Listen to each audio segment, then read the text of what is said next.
እኔ ገባችሁ ቤተሰብና ብዙ ሰዎች ራሳችን ሲያጠፉ ለምን እላለሁ። ለምንድን ነው ሰው ራሱን የሚያጠፋው? ምን ሆኖ ነው ይል ነበረ በእውነት። እኔ ግን በጣም ዛሬ እጅግ በጣም ከፋኝ። ገባችሁ? በቃ አላቅም ቤተሰብ በቃ የሆነ የራሳችሁ ነገር የኔ ነው ብላችሁ ያሰባችሁትን ነገር ስታጡ እጅግ በጣም ይሰማቸዋል። አውቃለሁ ግን ያልፋል። ነገ ሌላ ቀን እንደሆነ ያውቃለሁ እና ለካ ሰው አሁን ግን ለካ ሰው ለዚህ ነው ራሱ የሚያጠፋው፣ ለካ በዚህ ምክንያት ነው ይላሉ ማለት ጀመርኩኝ። ገባችሁ? ግን በቃ የራሳችሁ ለፍታችሁ ባዶ ሲቀሩ ተሰምታችሁ አያውቅም? እና እጅግ በጣም የተሰማኝ ማለት ነው ቤተሰብና ዛሬ በቃ እንጃ እጅግ በጣም ተሰማኝ ማለት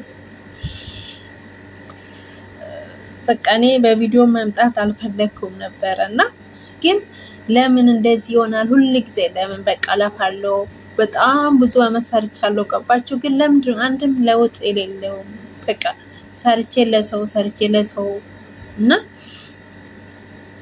ሰው ደግሞ ችግራችሁን አይረዳም። ገባችሁ? እስከ ምን ተቸገርሽ? እንዴት ነው የሰው ሀገር ኑሮ እንዴት እያደረግሽ ነው የሚላችሁ የለም። እዚህ ጋር ገብታችኋል? በቃ የሚፈልጉት ጥቅም ብቻ ነው ከናንተ። ብር ላኪ፣ ተቸግረናል እንጂ እዚህ ጋር አንቺ ምን እያሳለፍሽ ነው? ምን ችግር እየደረሰብሽ ነው? የለም። ገባችሁ አይደለ? በቃ ሰው ርቧቸው አይቀር ሰው እና እኔም ይሄን ነውና ሰው በሚያስፈልገኝበት ሰዓት ሰው ከጎኔ ሳጣ እና በጣም እንጃ ችግሬን ቀርቦኝ በቃ አንድ ሰው ችግራችሁን የሚረዳችሁ ሰው ስታጡ ነው፣ ሰው ሲያጣ ነው ሰው ራሱን የሚያጠፋው። ገባችሁ? እና ሀሳባችሁን የሚካፈል ሰው ቢኖር ይሄ እንዲህ ነው የሚላችሁ ሰው ቢኖር የራሳችሁ ሰው ቢኖራቸው ሰው ራሱን አያጠፋም። ገባችሁ? ግን እኔ እንደዛ ነኝ። በቃ እጅግ በጣም ያዘንኩበት እና 2 3 በቃ ዛሬ አሳክቻለሁ፣ ይሄን ነገር በዚህ አመት አሳክቻለሁ በቃ ብዬ ሳስብ በቃ ነገሮች ሁሉ ቀያየራሉ። ገባችሁ? ከዚህ በፊት ብዙ ነገር ደርሶብኛል። ቤት ሰርቼ ቤት አጥቻለሁ። ያው ሰው እኮ አንዴ ነው የሚያጣ። ገባችሁ? አንዴ። እኔ ግን 2 አንድን ሳጣ አንድ አጣው። ድጋሜ ደግሞ እስኪ ሊሞክሮ ብዬ ሞከርኩኝ። እሱም አሁንም በድጋሜ ሳይሳካ ቀረ እና ብዙ ነገር አጣው። በቃ ጨርሻለሁ። አሁን ሰርቼ አሁን በቃ ተሳክቶልኛል ብዬ ደግሞ ሲጀምር በድጋሚ በሁለተኛው ጊዜ አጣውኝና በቃ ግን 7 አመት ሲሰራ ገባችሁ? 7 አመት ሲሰራ ግን ማለት ነው ምንም የራሴ የሚለው ነገር የለኝም።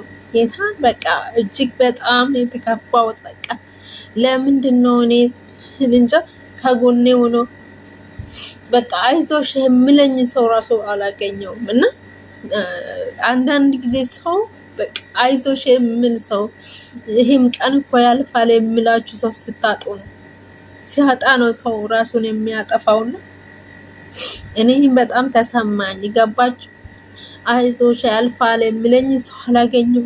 በቃ ግማሹ ይስቃል፣ ግማሹ እኮ እሷ እኮ እንደዚህ ሆነ በድጋሚም እንደዚህ ሆነ ይችላሉ እንጂ አንድም ሰው የሚያዝንላችሁ የለም። ይስቃል እና ብዙ ነገር አሰብኩ ዛሬ በጣም በቃ ተሰማኝ።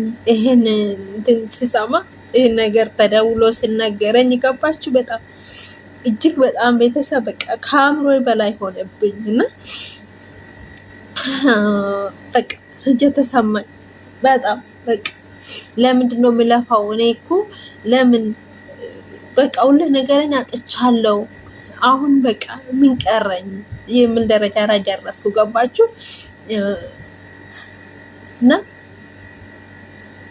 በጣም ከባድ ነው። የሆነ በቃ የራሳችሁን ነገር በቃ ተሳካለኝ ብላችሁ ደስ ብሏችሁ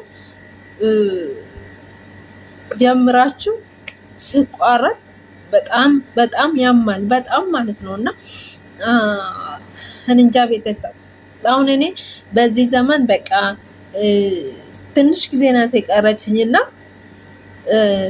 በቃ እኔ አሁን ሀገር ቤት ሊገባ ወስኜ ነበረ። ገባችሁ? ነገር ግን በቃ መልሶ ግን የተነገረኝ ተደውሎ ግን የተነገረኝ ነገር በጣም ከባድ እና በቃ በጣም ይከብዳል። ብቻ በቃ እንጃ ቤተሰብ አሁን እኔ እንጃ እና አውቃለሁ ብዙዎቻችሁ ቤት ሰርታችሁ አጣችኋል። ግን እንጃ እንደኔ የሆነ ሰው አለ ወይ ነው የምለው። እኔ በቃ ሰው አንድ ነው የሚያጣ፣ ሁለቴ ሶስቴ ግን ሲሆን ሲደጋገም በጣም ይከብዳል። ከአቅም በላይ ነው። እንጃ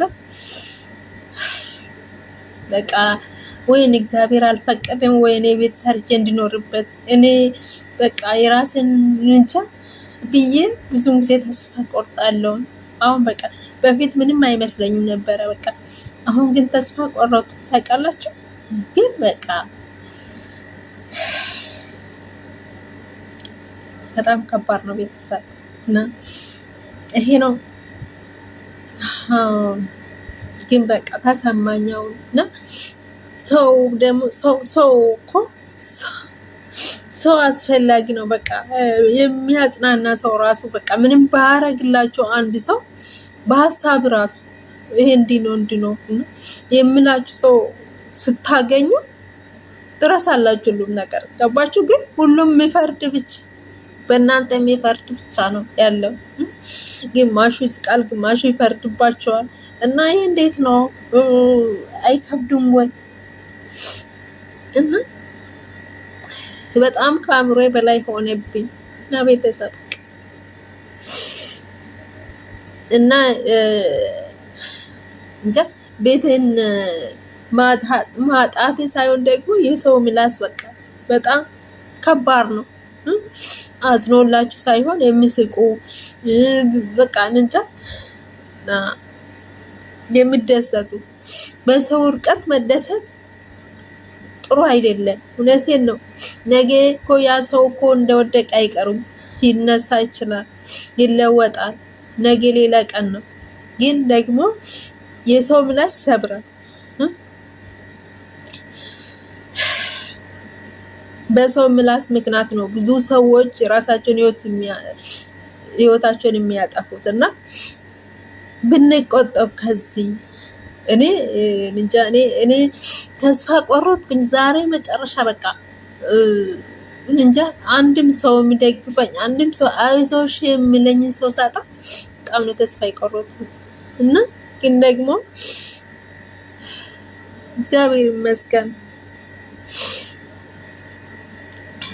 ያው በሰው ሀገር ላይ ለፍታችሁ ደክማችሁ ነገ ይሆንልኛል ነገ ያርፍበታለሁ ብላችሁ ያሰባችሁትን ነገር ስታጡ ያማል፣ ቤተሰብ ያማል እና በጣም በጣም አመመኝ።